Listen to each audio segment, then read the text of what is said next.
السلام علیکم ورحمۃ اللہ وبرکاتہ۔ حضور اکرم صلی اللہ علیہ وسلم کی 7 وصیتیں ہیں۔ حضرت ابو ذر رضی اللہ تعالیٰ عنہ فرماتے ہیں کہ مجھ کو میرے محبوب صلی اللہ علیہ وسلم نے 7 اشیاء کی وصیت فرمائی ہے جن کو میں نے کبھی ترک نہیں کیا اور نہ ہی آئندہ ان اشیاء کو ترک کرنے کا خیال ہے۔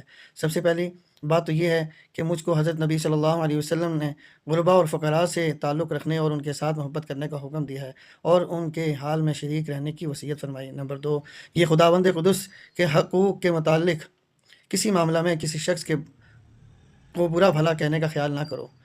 نمبر 3، یہ کہ میں لوگوں سے حسن سلوک کا معاملہ کروں چاہے میں ہلاک ہی کر دیا جاؤں۔ چوتھا، یہ کہ لا حول ولا قوت الا باللہ زیادہ سے زیادہ پڑھا کرو کیونکہ یہ تسبیح خیر کے خزانوں میں سے ایک خزانہ ہے۔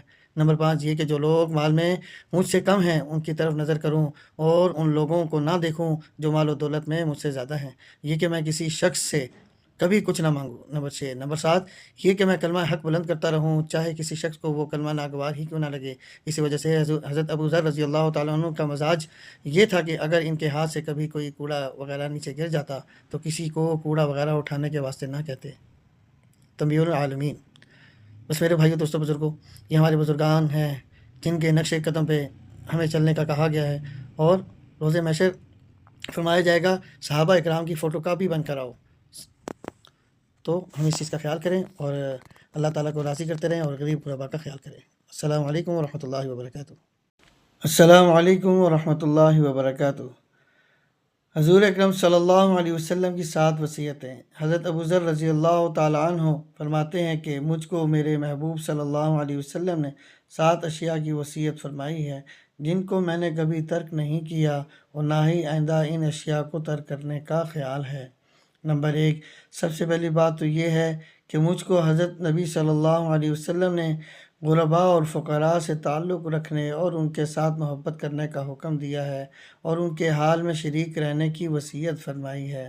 نمبر 2، یہ خداوند قدس کے حقوق کے متعلق کسی معاملہ میں کسی شخص کے برا بھلا کہنے کا خیال نہ کروں۔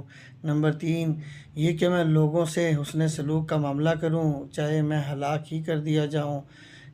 نمبر 4، کہ لا حول ولا قوت الا باللہ زیادہ سے زیادہ پڑھا کروں کیونکہ یہ تسبیح خیر کے خزانوں میں سے ایک خزانہ ہے۔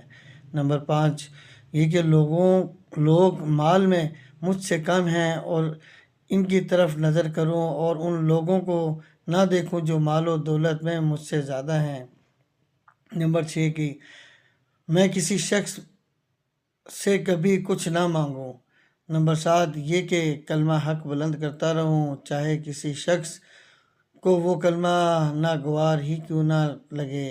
اسی وجہ سے حضرت ابو ذر رضی اللہ تعالیٰ عنہ کا مزاج یہ تھا کہ اگر ان کے ہاتھ سے کبھی کوئی کوڑا وغیرہ نیچے گر جاتا تو کسی کو کوڑا وغیرہ اٹھانے کے واسطے نہ کہتے، اپنا کام خود کر لیا کرتے تھے۔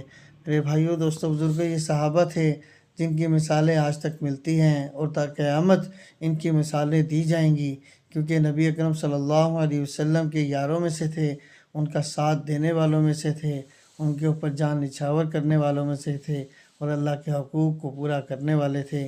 اللہ پاک ہم سب کو ان کے نقش قدم پہ چلنے کی توفیق عطا فرمائے۔ السلام علیکم ورحمۃ اللہ وبرکاتہ۔